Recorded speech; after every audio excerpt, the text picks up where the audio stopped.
Hello guys, good evening. Welcome to another mini vlog. Today we got invitation for a birthday party. তো আমরা ওইখানেই যাচ্ছি birthday party. তো আমরা ভেন্যুতে পৌঁছে গেছি, এখন লিফটের জন্য ওয়েট করছি। তো লিফট আসলে আমরা যাব।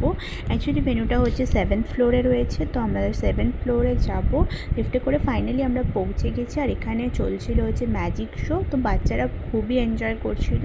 তো যার বার্থডে ছিল তার প্রচুর ফ্রেন্ডসরা এসেছিলো অ্যান্ড এখানে ম্যাজিক শো স্টার্ট হয়েছে। সঙ্গে করে কিছু স্টার্টারও আমরা নিয়ে নিয়েছিলাম, কারণ এখানে প্রচুর স্টার্টারের অপশন ছিল। তো আমরা স্টার্টার খেতে খেতে ম্যাজিক শো এনজয় করছিলাম।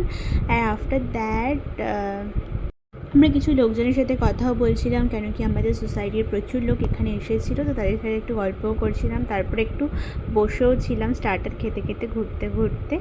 অ্যান্ড এখানে প্রচুর স্টার্টারের অপশন ছিল, যেটা তোমাদেরকে বলছিলাম। তারপরে একটু মকটেল নিয়ে নিয়েছিলাম, তো ওটাই খাইছিলাম। সন্দীপ আবার কি একটা নিয়ে আসলো স্টার্টারই, কেন কি এখানে প্রচুর অপশন ছিল, মাছ, মাটন, চিকেন, ফিশ, প্রচুর অপশন। এই দেখো স্পাইডারম্যানও ঘুরে বেড়াচ্ছে, বাচ্চারা প্রচুর এনজয় করছিল। ফাইনালি আমরা চলে এসেছি খেতে, ডিনার করতে। তো এখানে অনেক রকমের আইটেম ওরা করেছিল, veg, non veg, starter, dessert, chaat, even সব কিছুই ছিল। তো আমরা খাওয়া দাওয়া হয়ে গেছে, এখন আমরা ফাইনালি বেরিয়ে যাচ্ছি। এরকম হচ্ছে বাইরের ডেকোরেশনটা। তো তোমরাও জানিও আজকের ব্লগটা কেমন লাগলো, আর ভালো লাগলে please do like, comment, share.